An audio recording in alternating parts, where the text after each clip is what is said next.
And we just received positive news in this fight with the announcement that there's been progress made toward a successful vaccine. 90% d'efficacité. Si les résultats du nouveau vaccin de Pfizer sont aussi solides que la compagnie l'annonce, le monde devrait pouvoir commencer à souffler un peu. 90%, now you are hoping to have a tool in your war against this pandemic. Les résultats de Pfizer sont encore préliminaires, n'ont pas été diffusés en détail, ni approuvés par un organisme réglementaire. Mais pour l'instant, ils dépassent les attentes des spécialistes. C'est une excellente nouvelle. 90% d'efficacité, c'est franchement extraordinaire. Pfizer a mis sur pied un essai clinique qui compte 44 000 participants, dont la moitié ont reçu un placebo et l'autre le véritable vaccin. Depuis l'été dernier, 94 personnes ont été infectées par la COVID. 9 fois sur 10, ils faisaient partie du groupe placebo. Un score presque parfait pour le vaccin. Le vaccin a été réalisé à l'aide d'une nouvelle technologie, celle des messagers ARN, jamais commercialisée, mais très prometteuse.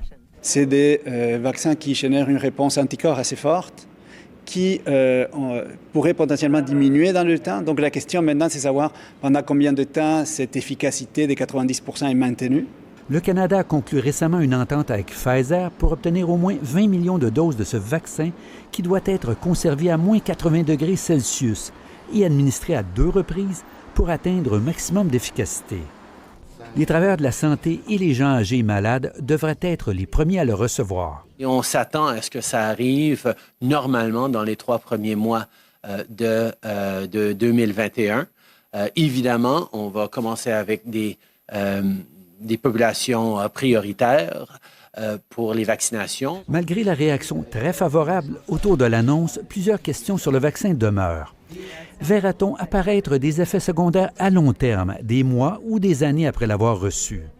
Également, est-ce qu'il sera aussi efficace auprès des clientèles très à risque qui n'ont pas nécessairement participé à l'essai clinique? C'est sûr que si on est capable de vacciner les plus vulnérables, un peu comme on fait présentement pour la grippe, ça peut permettre de reprendre une certaine activité avec un peu moins de restrictions. Pfizer a annoncé son intention de soumettre son produit pour approbation aux autorités réglementaires d'ici 2 semaines. Au moins un autre fabricant, la compagnie Moderna, serait également sur le point de le faire. Ici Normand Grondin, Radio-Canada, Montréal. Les vaccins contre le Covid-19 ne pourront pas être mis à disposition qu'après avoir satisfait, vous le savez, à toutes les exigences de sécurité. Il faut qu'ils soient obligatoires.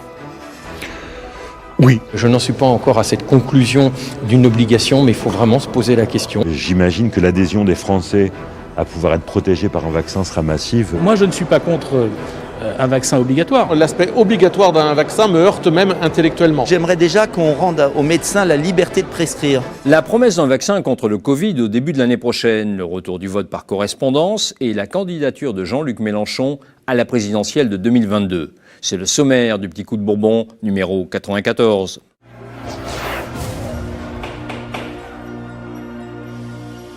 Le Covid-19 ne sera-t-il bientôt plus qu'un mauvais souvenir? Ça semble bien parti pour. Ce lundi, le géant pharmaceutique américain Pfizer et son partenaire allemand BioNTech ont indiqué que leur prototype de vaccin entrait dans la phase finale d'expérimentation. Celui-ci protégerait les populations à 90%, soit davantage que le vaccin contre la grippe et presque autant que les vaccins contre la rubéole ou la rougeole.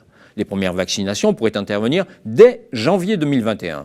Les vaccins contre le Covid-19 ne pourront pas être mis à disposition qu'après avoir satisfait, vous le savez, à toutes les exigences de sécurité. Vous voyez que l'horizon est plutôt à fin décembre, janvier, dans les meilleurs des cas. Et la Haute Autorité, dans le même temps, travaille à l'élaboration des recommandations qui permettront de fixer la politique de vaccination, déterminer quels seront effectivement les éventuels publics prioritaires qui devront pouvoir bénéficier de ce vaccin. Oui, tout le monde ne pourra pas être immédiatement vacciné. Il faut le temps de produire les lots. L'Union européenne a commandé 200 millions de doses et pris une option pour 100 millions supplémentaires, ce qui permettra de vacciner 150 millions de personnes à raison de 2 injections par individu. Les 27 États européens débourseront 16,60 € par dose de vaccin. Mais l'UE compte 446 millions d'habitants. Il faudra donc recourir aux productions des autres fabricants en lice, 4 chinois, 1 russe et 5 occidentaux. Normalement, ces derniers devraient être prêts à temps pour prendre le relais. Passé à la bonne nouvelle, une question se pose. La vaccination contre le Covid doit-elle être rendue obligatoire? Mardi, Yannick Jadot, potentiel candidat des écologistes à la présidentielle, s'est montré catégorique. Il faut qu'il soit obligatoire. Oui. Oui. Oui.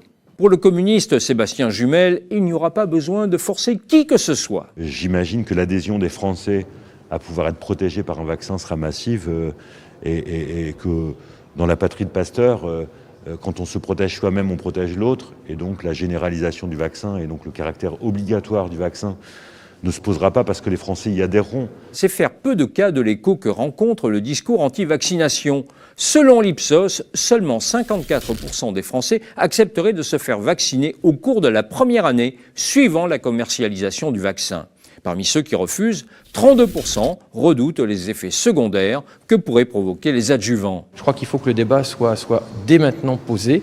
Je le dis d'autant plus qu'un certain nombre d'éléments circulent sur les réseaux. Alors entre ceux qui sont complotistes et qui sont persuadés que tous les vaccins de toute façon seront mauvais, ceux qui sont persuadés que déjà c'est une façon d'asservir le monde que de mettre la Covid à circuler partout, plus ceux 25% qui refusent tout vaccin.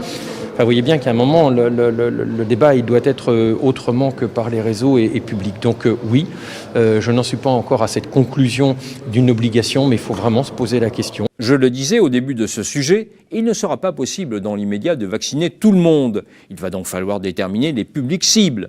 Et la chose est moins simple qu'il n'y paraît. Moi, je ne suis pas contre un vaccin obligatoire, mais faut-il savoir à qui il s'adresse? Parce que si c'est un vaccin qui vous empêche de l'attraper, il faut prioritairement vacciner les personnes fragiles, les personnes âgées, les personnes qui ont des pathologies particulières. Et si c'est un vaccin qui empêche de le transmettre, c'est un vaccin qu'il faut donner plutôt aux plus jeunes. Les adversaires de la vaccination pourront toujours se tourner vers la droite de la droite.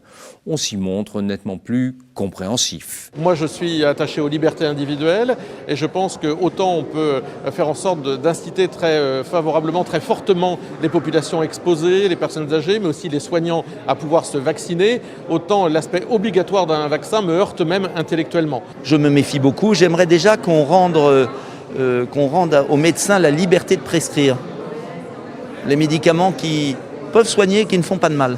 C'est-à-dire la chloroquine ? Bien sûr. Il y a 1 milliard d'habitants qui l'ont et nous, on n'a pas le droit. Le vaccin, je me réjouis que la science avance, mais on en est encore très loin et de là, le rendre obligatoire, c'est un pas que je ne franchirai pas. Pfizer et BioNTech ont prévu de fabriquer près d'1,5 milliard de doses en 2021. La grande inconnue reste cependant la capacité d'accès des pays pauvres au vaccin. Car l'éradication définitive du Covid passe par une vaccination planétaire. C'est un devoir d'humanité et c'est une contrainte prophylactique. Ne serait-ce que par égoïsme, les pays industrialisés doivent permettre la diffusion la plus large du vaccin.